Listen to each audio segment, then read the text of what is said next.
Hello again.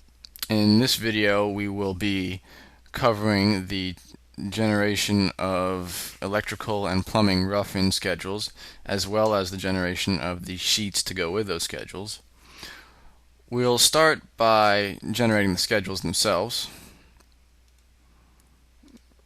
and you could duplicate the first schedule, which would save you some time when you're laying it out, or you could create another schedule from scratch. I'm going to duplicate the schedule though, and then rename it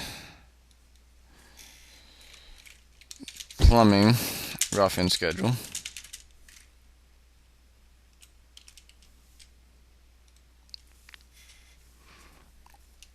This schedule is only going to have items that need or will have plumbing data, like a gas connection or a cold water connection. So we're going to need to change how we filter. The only items in this case are manufactured by T&S Brass, so we'll change that, and there we go. We have our plumbing schedule filtered properly. But at present we don't have any fields that would represent data that would make this a valid or useful plumbing schedule, so I'm going to add the cold water size field and one of the hot water size. And you can see that the lever waste or the overflow has nothing there because it doesn't have a connection for that. However, the deck mounted spout certainly has a connection, and it says 0, but when I click in that field it goes to 1/4. This is kind of an annoying thing.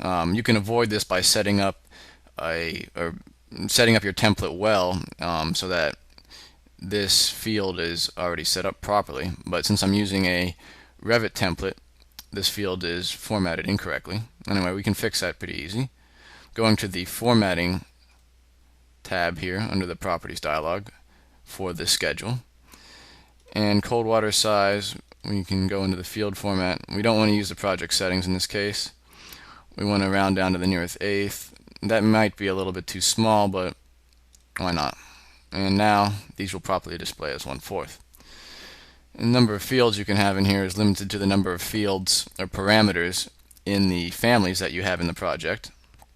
So we could also add something else that might be useful, plumbing remarks or something.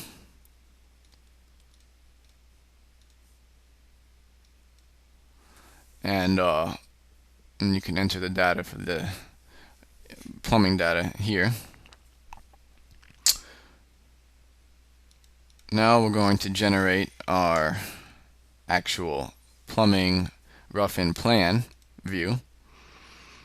We'll start by duplicating view number 1, or level 1. And now that we've started to create different views, we're going to need to organize our browser better. So I'm going to name this view plumbing rough-in plan.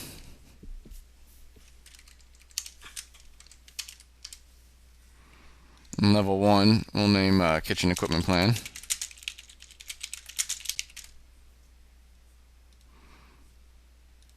And that was asking me if it would like to rename the corresponding views, which would have been the ceiling plan for that, which it did, which is a nice thing about Revit. Less work for the user.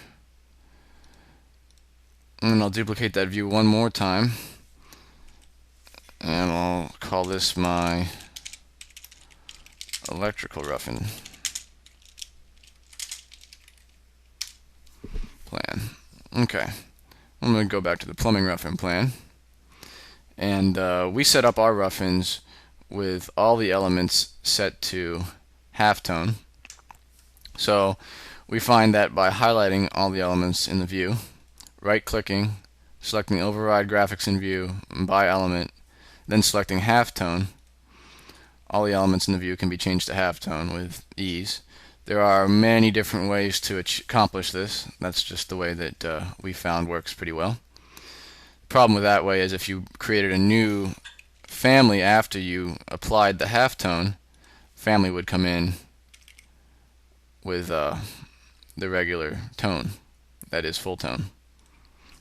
You'd have to change it again. But right now we're just going to go into this plumbing roughen and generate the or draw out the symbols that would come on with this.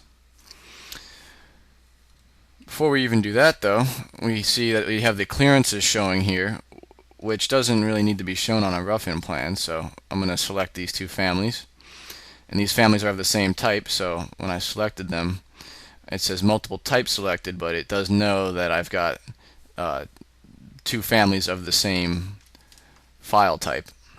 If I were to select a different family completely, it's just going to tell me that I have multiple families selected up here. So right now I have the D4427M type of the QF refrigerator Megatop Refrig 4400 and family. Then I select this other type, and now I have two types selected. And again, these were the types that I brought in from that type catalog that popped up on the previous video. Anyway, there's different controls here. You can put laminate on and change the color of the laminate, but for now all we're going to be doing is turning off these clearances and drawing some symbols. I'm going to go to wireframe so I can see down through this overshelf. And to draw symbols, I'm going to need to bring in the detail component families that we use for the symbols. It's under the Insert tab. It works just the same way as loading in a component family from a specialty equipment family. Navigate to the presentation files and symbols. Bring in both of these. These are 2D only families. They do not have any 3D geometry.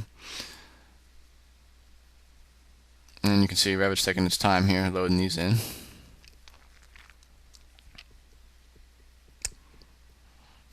Okay, now that we have those in, we can start placing them. Go to the Annotate tab, and we're going to place a detail component.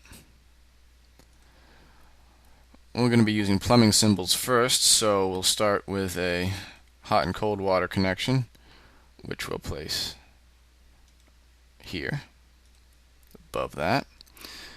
Then we will also be putting in a half grate floor sink there. We'll put in a drain run marker so that the plumbers have an idea in case you had a bunch of different drains running into one floor sink. You can place multiple drain run markers, so pretend there's another drain right here, and then by drawing a line you'll be able to connect these up. I'm going to use a detail line. Right now I'm using wide lines, which you can see in thin line are too big, so I'm going to tab through and try to get to this line. You can see it gets tricky when there's a lot of stuff stacked up in Revit. Can't access a line. There we go. And we're going to set that to a medium line, which looks more appropriate. Set to wide lines again.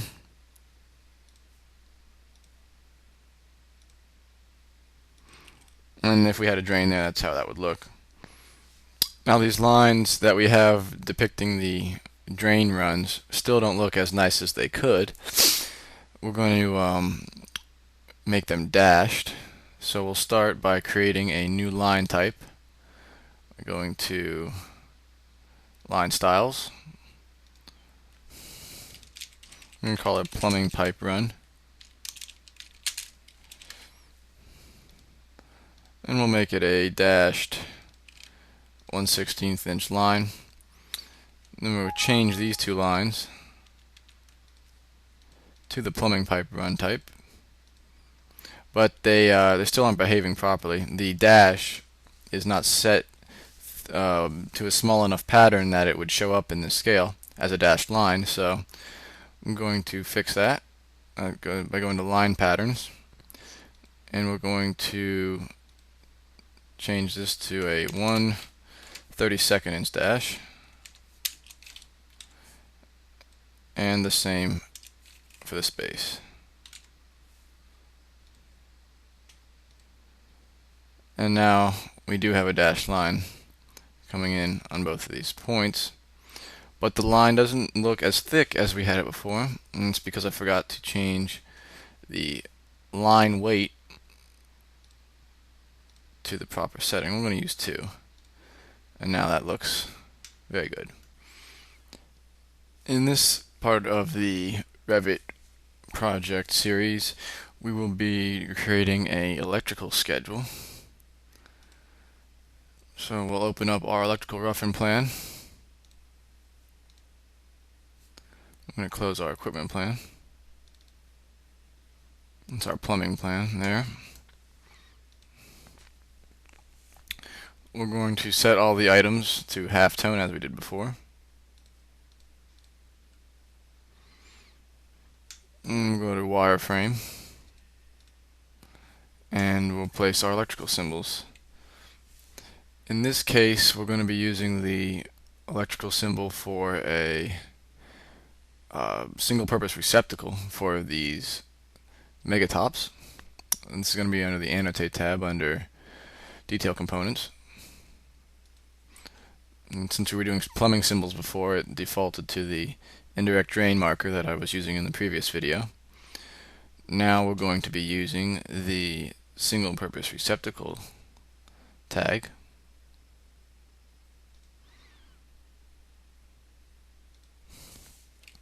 And then by using the align command, we can align these tags to the center of the fixture that they're tied to.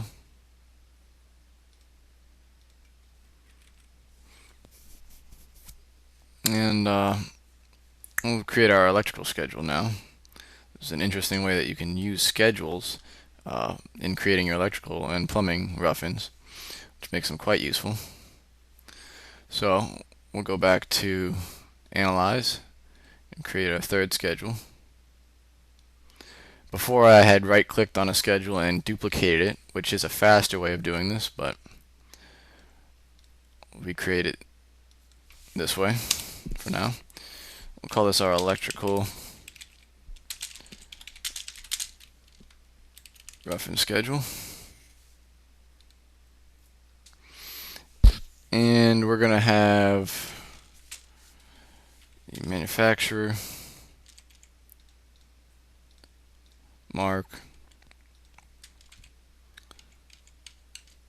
model, description, and since it's an electrical schedule, we'll put in volts, cycle, phase, amps,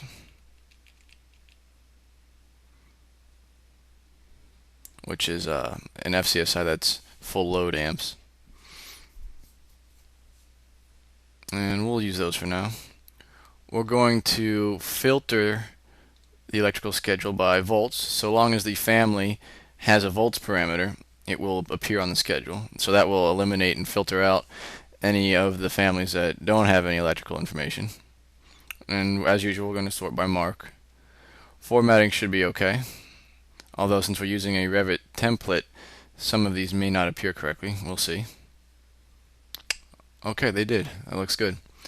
Here's our schedule with our marks. Description can be stretched out a little bit there. And we have volts, cycle, phase, and fluid amps.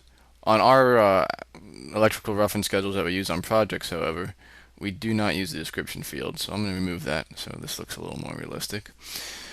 And we'll go back to our electrical rough-in. Oops. I'm going to tile the windows, and I'll select every item on the electrical schedule. This doesn't appear to be as dramatic or as helpful as it could be because there's only 2 items on the schedule, but if you can imagine 40 items and highlighting all 40 of those items in the view that you're working in over here on the left would be a real pain if you had to go through and click each one. Using the schedule, you can highlight all items that share a common parameter or common data. So right now I'm highlighting all items that contain the volts parameter in this view, which is just these 2. Then I click highlight and model, which brings me into this view. As you can see, this is now the current view. And I will use the tag all command to tag every selected item with the electrical tag that it needs. This is very useful to in ensuring that when you're going through and doing your rough-ins that you do not skip over any families. I'll move these up a little bit, and then we'll draw our detail lines in. I still have medium lines set to the detail line default. I'm going to have to change that to thin lines. That's what we use when we draw our lines connecting to our tags. And there's our electrical rough-in and our electrical rough-in schedule. In the next video, we will be moving on to the final stage where we generate sheets.